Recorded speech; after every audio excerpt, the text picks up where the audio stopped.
Trust Bhavan లో TDP MLA Bhuma Nagireddy మాట్లాడుతున్నారు. Live చూద్దాం.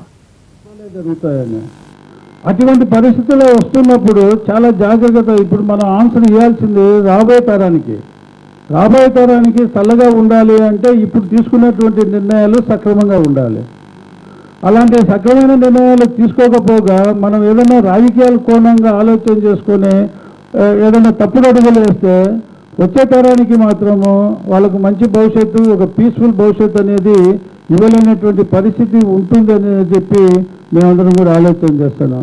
దయచేసి జగన్మోహన్ రెడ్డి గారిని కూడా ఆ కోణంలో ఆలోచన చేసి రాజకీయాల కోసము రాష్ట్రాన్ని తాకట్టు పెట్టకండి, రాష్ట్రంలో తగాదలు పెట్టకండి. ఇప్పటికే ఒక సమస్య ఉంది, కలిసి ఉన్నప్పుడే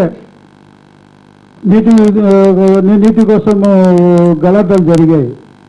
మరి ఇప్పుడు జరుగుతున్నటువంటి పరిస్థితుల్లో మీరు పోయి ప్రసంగాలు మీరే చెప్తా ఉన్నారు. ఈరోజు నేను చూశాను మీ ప్రసంగాన్ని కూడా, అందరం కలిసిమెలిసి అని అంటున్నాడు.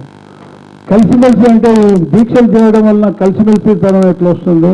అందరం కలిసి అన్ని పార్టీలకు ఈరోజు బాధ్యత ఉంది ఈ రాష్ట్రాన్ని కాపాడుకునేది.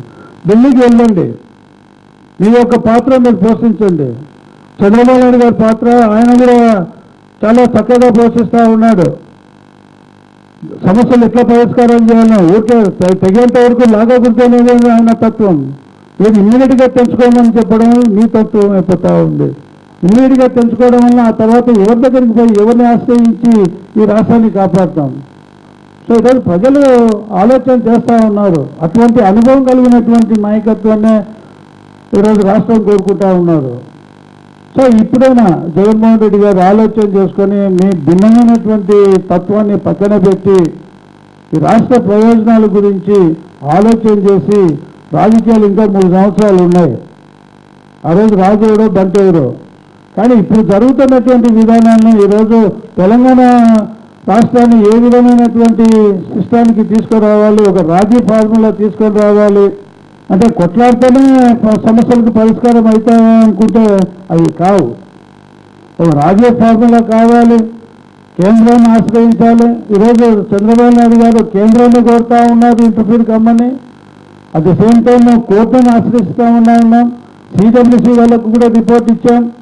ఈ విధమైన కట్టడాలు జరిగితే కింద దిగువ ఉండే ప్రాంతం అంతా కూడా నాశనం అయిపోతాము, ఎడారైపోతాము అని చెప్పి పోరాటం చేస్తున్నటువంటి నేపథ్యంలో ప్రతిపక్షంగా ఉండి ఆయన సహనాన్ని ఎత్తి చూపించుకుంటూ ఆయన చేతగాంతనం అనుకుంటే అది భ్రమ. దాంట్లో ఓర్పు ఉంది, సహనం ఉంది. ఆ సహనం మీద అన్ని సమస్యలు పరిష్కారం చేసుకోగలిగిన